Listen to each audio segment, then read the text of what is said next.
At my heaviest, I weighed 600 pounds. I would eat from the very moment I woke up in the morning to the minute I went to bed. I was consuming over 10,000 calories a day. It definitely impacted my marriage. It really messed a lot of things up. And at 600 pounds, numerous hospital trips and infections, I had to do something right away. I lost 300 pounds in just over a year and a half. I went from a 78-inch waist to a 38-inch waist. Mentally now, I'm a lot more focused on my goals, focused on my future, and focused on my life. My goal weight is 250 pounds. I'm still not finished. Growing up, I was always the chubby kid, the fat kid, picked last in gym class, bullied, picked on, but it was rough. It's not what any kid should go through. When I was a child, I had a relationship with food where I used it as comfort. I would always sneak food or overeat food. If I was upset, food never let me down. I realize now that I've been an emotional eater my whole life. It just kept getting bigger and bigger and bigger. I wasn't dealing with my mental health at all. So it just ballooned and then it skyrocketed. Generally, after supper, this would have been my typical night snack. Chips, chocolate bar, big glass of Coke, probably come back for some of these. When I was starting to get to around my heaviest weight, I wasn't working. I was very depressed. It definitely impacted my marriage. I was always moody because of my size and my mental health state. It was a struggle. He wasn't able to work. His mental health wasn't the greatest. It was a struggle. One morning I woke up. I didn't get out of bed. I probably hadn't showered for a week. I was just depressed. I just lied there on a mattress on the ground because I had broken my beds numerous times. That was probably my lowest moment. It's hard to watch someone you love go through that. Every day I went to work, I didn't know if I was gonna come home and he would be alive. I would get numerous infections, cellulitis infections, and I had one that almost killed me. I had a bunch of stagnant fluid trapped in my leg. The fluid became infected and the infection went into my bloodstream. And I went into septic shock and almost died. It's very tough to watch someone you love and your whole world just crumble in front of your eyes and not being able to do anything. When the nurse read the chart to me of what I weighed, I had this moment of shock. I was 600 pounds. I couldn't provide for myself or my family. I was a burden on them as well. My marriage was starting to fall apart, and same with everything around me. That's when I knew I had to do something. I had a friend in real life. She started her own diet doing keto, and I had seen great success with her. She gave me some YouTube links to watch, some research to read. From there on out, I just dove headfirst into it because I seen real life results on a real person. So go-to meals look a lot like this. Veggies. They talk about superfoods. Eggs are superfoods. They're always a go-to. Now I have them 3-4 times a week. Healthy protein, a lot more vegetables. I've never not been a fan of vegetables, but it was just something you wouldn't have as your main side. Always turns out well.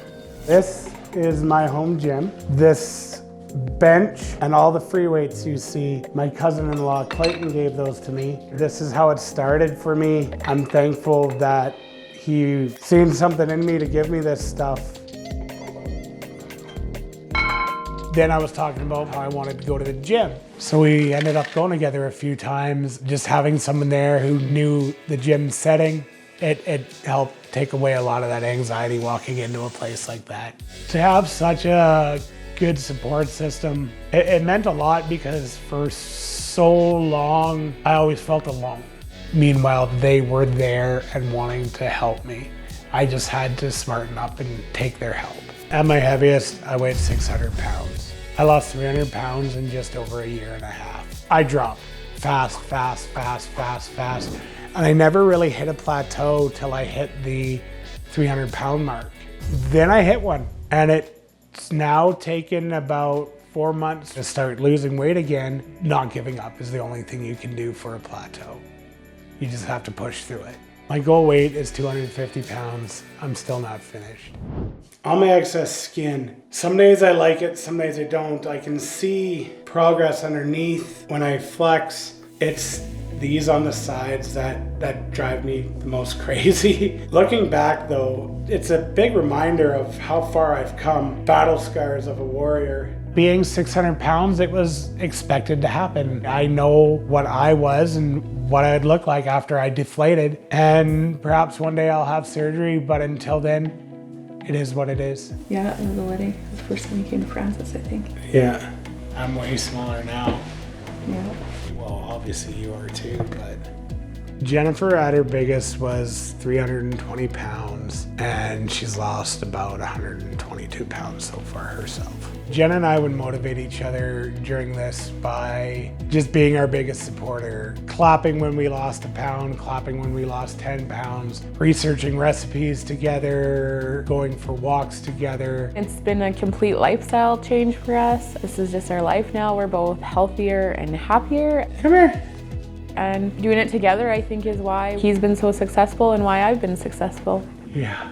My Instagram, I started it just for an accountability page for myself. It took off quite a bit. Now, it basically still is a way for me to keep track of this journey, of my progress, but it's also out there to inspire others and let them see that a normal, regular, everyday Joe can transform their lives for the better. I do get a lot of direct messages saying how much I've inspired someone to change. It means a lot to me knowing that I've helped someone because I was that guy looking for an answer. And just knowing that you've helped someone turn their life around for the better, that's just a good feeling.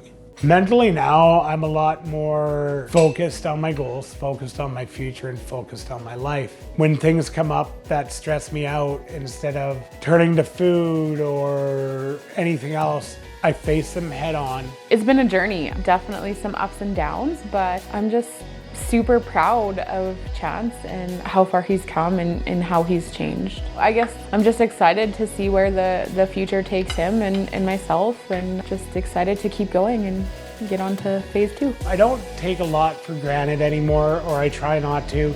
I'm thankful for the things I have. I'm thankful for this second chance that I've been given.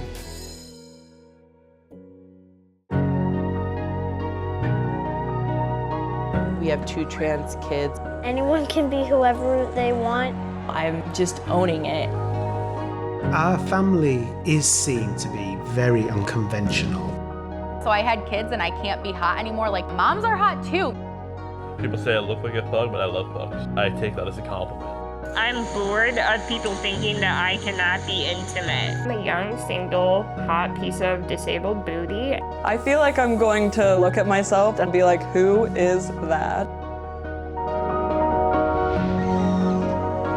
Life is way too short to be hiding. It is my story, it is my truth.